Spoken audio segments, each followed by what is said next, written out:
My fellow citizens, at this hour, American and coalition forces are in the early stages of military operations to disarm Iraq, to free its people, and to defend the world from grave danger.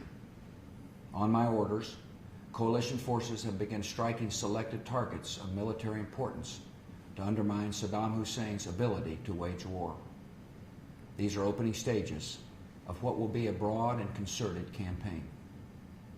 More than 35 countries are giving crucial support, from the use of naval and air bases to help with intelligence and logistics to the deployment of combat units.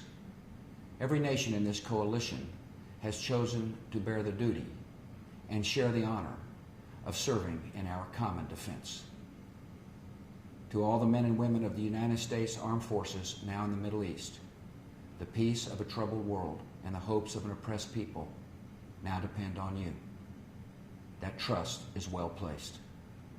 The enemies you confront will come to know your skill and bravery. The people you liberate will witness the honorable and decent spirit of the American military.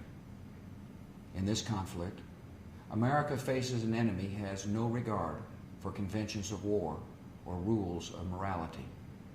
Saddam Hussein has placed Iraqi troops and equipment in civilian areas, attempting to use innocent men, women, and children as shields for his own military, a final atrocity against his people.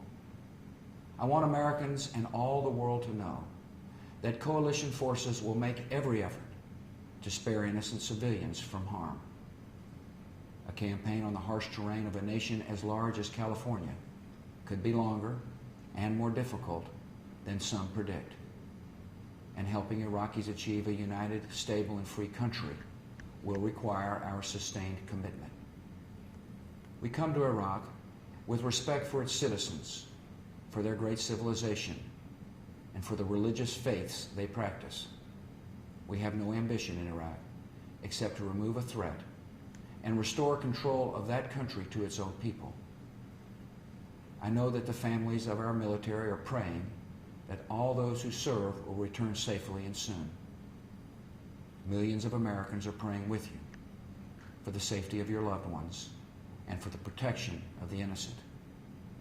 For your sacrifice, you have the gratitude and respect of the American people. And you can know that our forces will be coming home as soon as their work is done. Our nation enters this conflict reluctantly, yet our purpose is sure. The people of the United States and our friends and allies will not live at the mercy of an outlaw regime that threatens the peace with weapons of mass murder.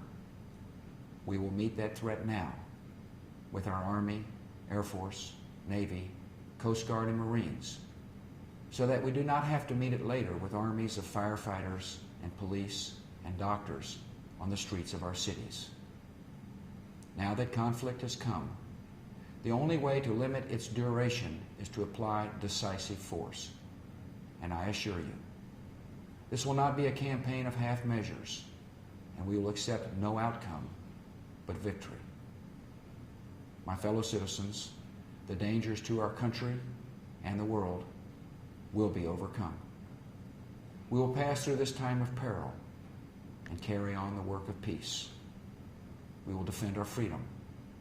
We will bring freedom to others, and we will prevail.